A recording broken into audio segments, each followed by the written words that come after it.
friends, and welcome back. If you are new to my channel, my name is Beth Alvarez. I am a multi-award winning author of fantasy. I mostly write epic fantasy and romantic fantasy, and sometimes romantic epic fantasy. And today we're going to be talking about the launch of my latest book. The book we're discussing today is The Witch and the Worm, which was my very first fairy tale retelling, so it's a little bit different from things that I've done previously. And this was also the first book that I have launched since I made the decision to sort of relaunch my author career and start doing things differently. I never had a super solid foundation despite having a lot of books that I have written and published. My success has been really up and down over the past few years. And this was the first year that I decided I was going to make a concentrated effort to really build things and make progress. And I feel like transparency among authors is very lacking. There are so many groups where you see people talking about the number of sales and their sales figures, and I don't feel like that gives you a really accurate representation of what it's like to indie publish without a big foundation or hitting it off and being really, really lucky. So part of my goal in doing this is hoping that it gives a little more illumination to the secretive side of author income. Please, cats, do not start fighting as soon as I film. They're just going to do what they're going to do. Do you want to come up, Noodle? Okay. This is Big Cat. This is Noodle. Hello, sweetie. So anyway, if you are anything like me as a budding author, it can be very disheartening to feel like everyone out there is selling better than you. Everyone out there is making so much more money than you. They're finding more readers than you. They're getting better reviews than you. And it can be very hard to keep going sometimes when it feels like everyone else is succeeding and leaving you in the dust. That's why I feel like establishing realistic baselines is really important.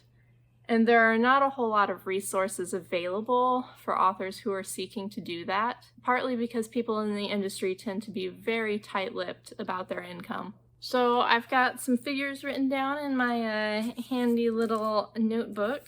So this is how the launch for The Witch and the Worm went. To begin, I do have an author newsletter.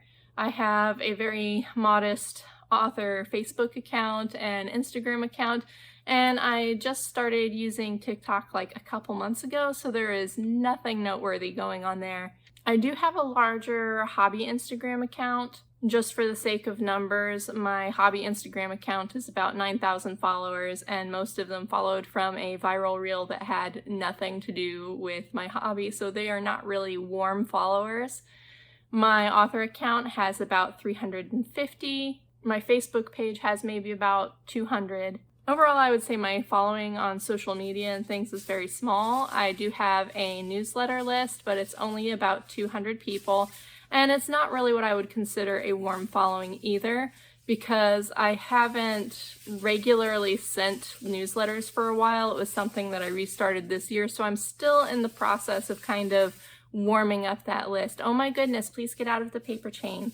They have no interest in being up here until I am up here trying to do something. So all things considered, I am going into the launch of this book with not a super active fan base or following, and I really needed to temper my expectations of what this launch was going to be like, since I don't really have that much of an established readership yet. This one is Yuki. She is the troublemaker. Even though my hobby account is a lot larger, it's not something that I really use to market my books.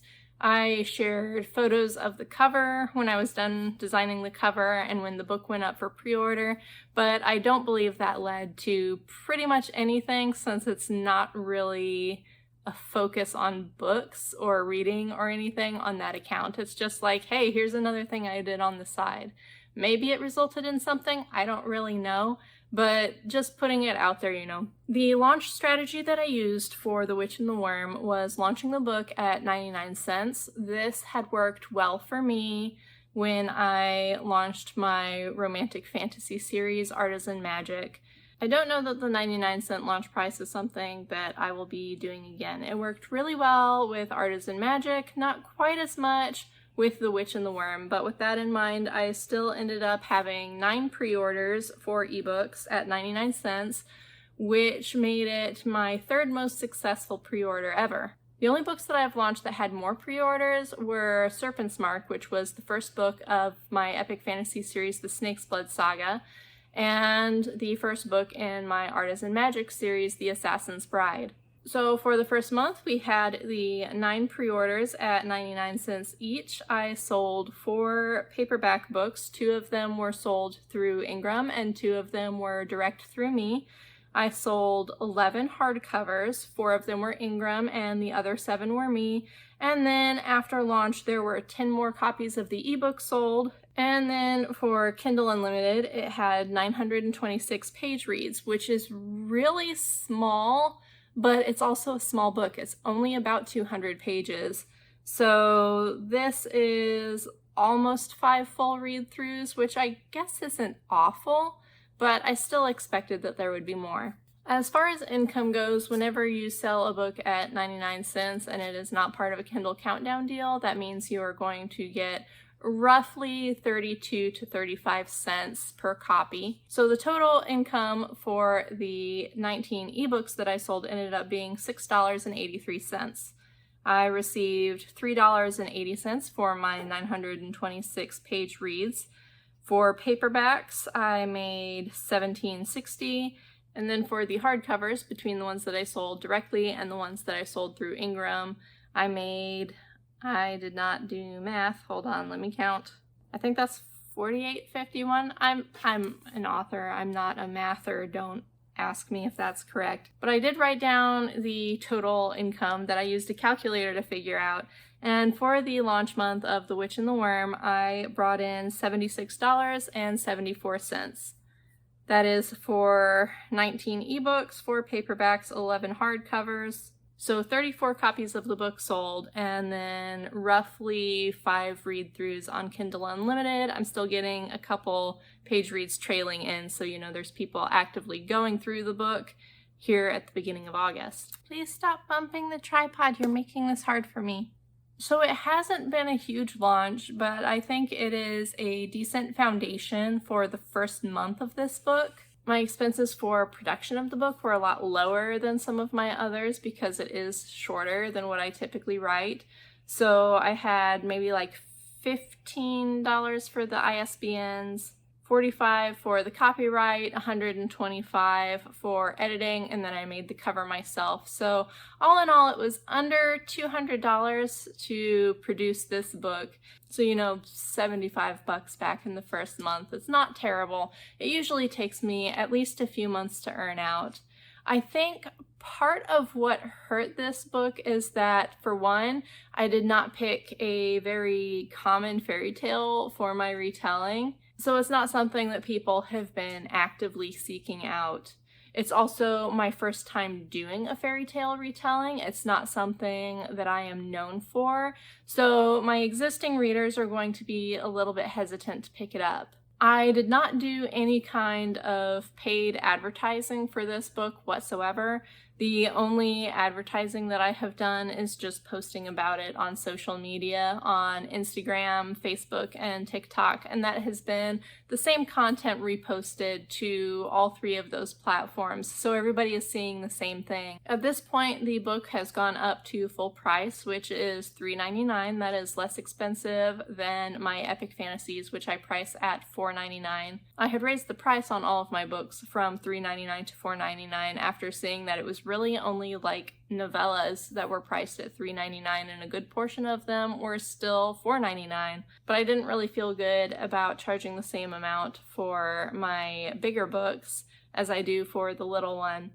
Maybe that's something that I will get over eventually, but I try to price things with realistic expectations. I don't think I would go lower than $3.99 anymore based on current pricing trends, but that's just kind of where we are. So then the next question is, what will I do with this book going forward? And I think really it's kind of a quirky book, and those never sell particularly easily. I will probably continue to talk about it a little bit on social media, even though my main focus is going to be, switching to my current project, which is book 5 of my ongoing Spectrum Legacy epic fantasy series. I'll probably start submitting this book for possible BookBub deals or do a discount through like Bargain Booksy or something like that. But since it is a very short standalone story, there's not really a lot I can do to push a profit on this one. It's going to be something that just is going to have to inch along on its own until it eventually earns out. I do believe that it will, especially once these people who have picked up the book in this first month read it and I start getting more feedback and seeing people talking about it online. But unless I write more books to turn this into a series, I've probably hit the limit of what this one is going to do on its own. And that's okay. Not every book is a big winner. Part of my goal as an author is to write the things that are fun and exciting to me. And I go into that knowing that not everything is going to be a huge seller or bring me a lot of financial success, but it's the things that bring me joy when I'm working on them. It's the things that make me feel rewarded as a creative. And overall, I would rather be able to focus on the things that I really love and that I'm excited about sharing, rather than trying to make something that neatly fits into the market as something that's hot and trendy. It means that my books will probably never be amazing sellers, but as long as they continue to bring in a steady enough trickle of income that I can keep paying to write and produce high quality books that are the stories that I love, then I am satisfied with that. Everything that my books bring in that is extra gets to go into my savings account for the car that I'm going to need to buy in a few years. And I do think that as I become more capable and effective at marketing, that things will probably pick up for me. It's just not really a strong suit right now. And when you're on an extremely limited budget for what you can invest in advertising, in this book, that was nothing. I had nothing available to spend on this. Being able to bring anything back in is a big reward. But yeah, that's it. That's my big launch for the year. If you have any questions, then you can leave me a comment and I will do my best to get back to you. I try really hard to be an open book when it comes to not just like the writing and publishing aspects, but also the fruit of the publishing, because I feel like it's often harmful to newer authors to gatekeep that information. Because I feel like holding that information as a secret is often damaging to the expectations of newer authors, and I don't want anybody to be going in blind, selling, 10, 15 copies of their book in the first month and deciding that they must be a failure, because that's actually pretty good when you're starting from nothing. Selling, my 39, if you count my Kindle Unlimited Reads, copies of this book with no paid advertising and no existing fan base when it's something that is off market from me, that's a pretty good win. But that is it for today. Thank you for joining me, and I'll see you next time.